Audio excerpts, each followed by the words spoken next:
Nombreuses sont les choses de la vie qui ne nous sont pas accessibles à l'œil nu.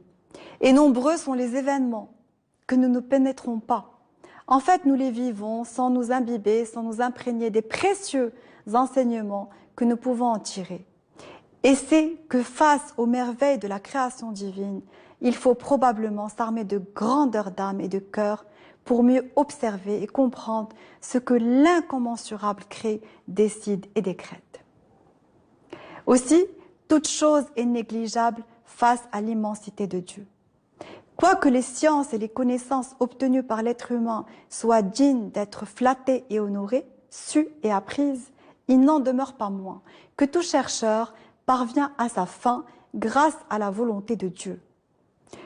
On nous a dit, enseigné au verset 40 de la sourate Les Abeilles, ce qui suit, « Car nous n'avons à dire une chose si nous la voulons que soit, et elle est. » Concernant la science, Dieu a élevé toute recherche dans ce sens au-dessus de tout acte d'adoration et commande que nous nous adonnions à la connaissance et au savoir, car de cette façon, surtout, nous réalisons la magnificence du grandiose et l'immensité de sa création, puis de son œuvre.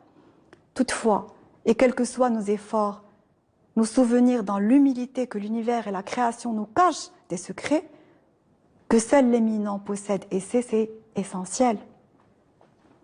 Dans le Coran, au verset 88 de la sourate La Narration, il est inscrit « N'invoque pas avec Dieu un autre Dieu, il n'est de Dieu que lui. Toute chose s'abolit à l'exception de sa face, à lui le jugement. C'est à lui qu'il sera de vous fait retour. » Et il nous est enseigné à travers ce verset que tout périt. Seule subsiste la face de l'unique, l'incommensurable. Et dans son traité sur les noms divins de l'imam Al-Razi, il nous est enseigné ce qui suit. Lorsque deux choses possèdent une qualité en commun, que seule l'une réalise d'une manière parfaite, la chose imparfaite parvient à celle qui est parfaite et disparaît en elle. Vous avez imaginé cette métaphore parce qu'elle est belle.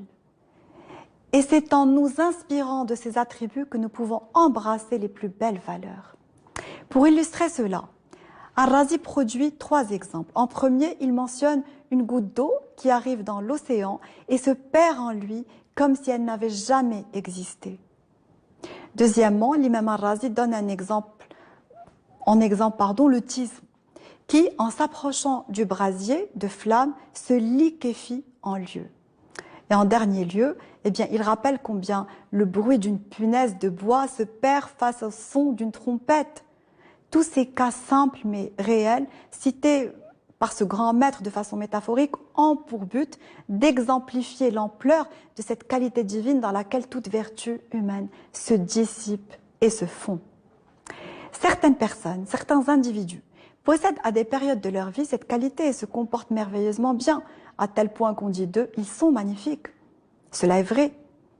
Mais n'étant que des êtres humains parfaits car voués à l'erreur malgré leur libre arbitre, manquant de patience, de clairvoyance, ils cessent d'être magnifiques à tout moment de leur modeste existence pour devenir tout simplement des êtres humains condamnés à l'erreur.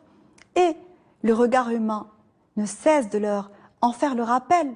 À chaque trébuchement de l'homme, le regard est prompt au reproche, à la condamnation.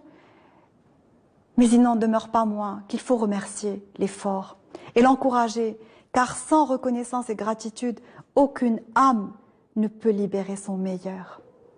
Les prophètes, quant à eux, ils ont été des êtres d'exception. Ils ont offert l'exemple premier. Ils en avaient d'ailleurs l'énorme responsabilité. Ils furent choisis par Dieu et dotés de qualités exceptionnelles pour l'accomplissement de leurs tâches. Le fait d'être aussi proche du grandiose illuminait leur être et les rendait aux yeux de nombreuses personnes à l'esprit pénétrant et au regard fin et lucide comme des êtres magnifiques. En somme, toute personne qui recherche la connaissance, use de ce savoir et le transmet est considérée comme magnifique. D'après un hadith prophétique, quiconque acquiert la science, l'enseigne, agit en conséquence et permet ainsi à d'autres d'enseigner est proclamé magnifique dans le ciel. Pour vous dire combien l'éducation, l'action et l'enseignement sont des œuvres exceptionnelles en religion musulmane. Si nous considérons le contexte dans lequel cette révélation s'est manifestée, nous saurons que jamais il n'a été demandé à l'homme de marcher aveuglement sur terre, de croire sans comprendre, de suivre sans prudence, intelligence, perspicacité. Au contraire, par le biais du messager Sidna Muhammad sallallahu alayhi wa sallam, l'éminent proclame la foi et l'éducation de la foi par la foi. Certes, comment avoir une foi éclairée, saine, pure, élevée, sans éducation, sans science, sans valeur, sans connaissance? À ce propos, rappelons les dires suivants que le Très-Haut inspire à David. « Ô David, apprends la science utile. » Alors David dit, « C'est quoi la science utile ?» Et Dieu lui répond, « C'est que tu connaisses ma majesté, ma magnificence ainsi que ma grandeur et la perfection de ma capacité dans tout. C'est cette science qui te rapprochera de moi. » Le questionnement, la recherche et les efforts constants dans cette voie du savoir permettent une meilleure compréhension du divin et de ses attributs, notamment du magnifique. Dieu est celui dont la grandeur n'a ni commencement ni fin. Il est absolument considérable et éminent, et ce, sans limite ni borne. Nous devrions à ce propos méditer plus longuement et plus souvent sur ce qui nous entoure et ressentir profondément le message transmis par le biais de ce verset notamment. Ne vois-tu pas que ceux qui se trouvent dans les cieux et sur la terre et les oiseaux, en étendant leurs ailes, célèbrent le louange de Dieu? Dieu, par sa grandeur, fait que des êtres aussi fragiles, délicats et libres puissent d'une part exercer une activité dans un espace impressionnant, le ciel, et d'autre part le reconnaître en tant que Dieu, incommensurable, en le louant à chaque instant par un battement d'ailes, ce qui est magnifique. Et en tant qu'humain, prendre conscience de ce savoir, habiter cette connaissance et s'élever en science pour mieux comprendre l'univers aussi, eh bien, c'est magnifique. C'est d'ailleurs l'œuvre du magnifique, face auquel tout s'incline, toute chose ne subsiste que par lui. Comme le dit si bien l'imam Ali, gloire à Dieu, et je finirai par cela, gloire à Dieu, dans l'ouvrage manifeste la splendeur, gloire à Dieu, dont la grandeur ternit toute grandeur. Voilà tout pour ce soir, merci de m'avoir suivi. J'espère vous retrouver très vite, même chaîne, même heure. D'ici là, prenez soin de vous et assalamu alaikum wa rahmatullahi wa ta'ala wa barakatuh.